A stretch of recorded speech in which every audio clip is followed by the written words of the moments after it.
In the year 2000, there were a number of gay and lesbian couples who went to City Hall to get a license to get married. And City Hall said that they would love to give them the license, but legally they weren't allowed to. And so those couples sued the city, sued the province, and sued the federal government. There's two ways to get married in Ontario. The City Hall license way, where you get a license and then you go find a pastor or a justice of the peace to do the wedding.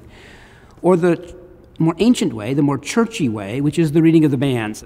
That section is called the publication of the banns, B-A-N-N-S, and it gives the lawful reasons why they can't get married. They're brother or sister, they're already married, one's not mentally competent, or one's underage. And that section of the Act said any two persons. It never said male or female. And because I already had a license to marry heterosexual couples, our lawyers came to me and said, Brent, we think you can already marry gay and lesbian couples. Would you? So I consulted the board of the church. They said yes. We knew this was going to be big. We didn't know how big. In December of 2000, we announced that we would marry the first gay and lesbian couples in the history of the world at our church. We chose two couples, Kevin and Joe. Ann and Elaine were our two couples. We announced that we would marry them on January the 14th. We read the banns. Some fundamentalists came, objected in the church to those, but it's my job to rule whether their objections were legal or not, and I ruled they weren't, and we proceeded.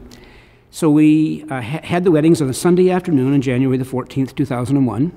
There were a number of death threats. The police came to me and said I had to wear my bulletproof vest that I had to wear in the past. And we kind of let our guard down that morning, and I was assaulted that morning in church in one of the regular services.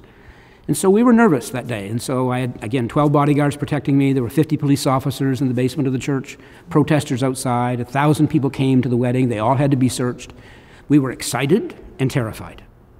And so that afternoon, we proceeded with the weddings. They proceeded without incident. We went then to register them the following week, and the government had announced that they were going to refuse to register them. So we took them to court, and we asked the judge to take our case and combine it with the other 8 cases. The judge did that. We won the court case, but the judge that time said, she ruled in our favor, but she said, but we need to give the governments 2 years to make their adjustments to this. So it was delayed for 2 years. So in the meantime, we appealed it. When the appeal case came forward and we won that, the judge said, no waiting period. Immediately he struck down the law and immediately made it legal. And they ruled that our marriages that had occurred almost 2 years before that were to be made legal. So that's what made the weddings here the first legal ones. We were ahead of the Netherlands by about 2 weeks. Now, there are lots of firsts along the way. Michael and Michael were the first couple to be married after the court decision. That's how we have equal marriage in Canada and now more and more countries around the world.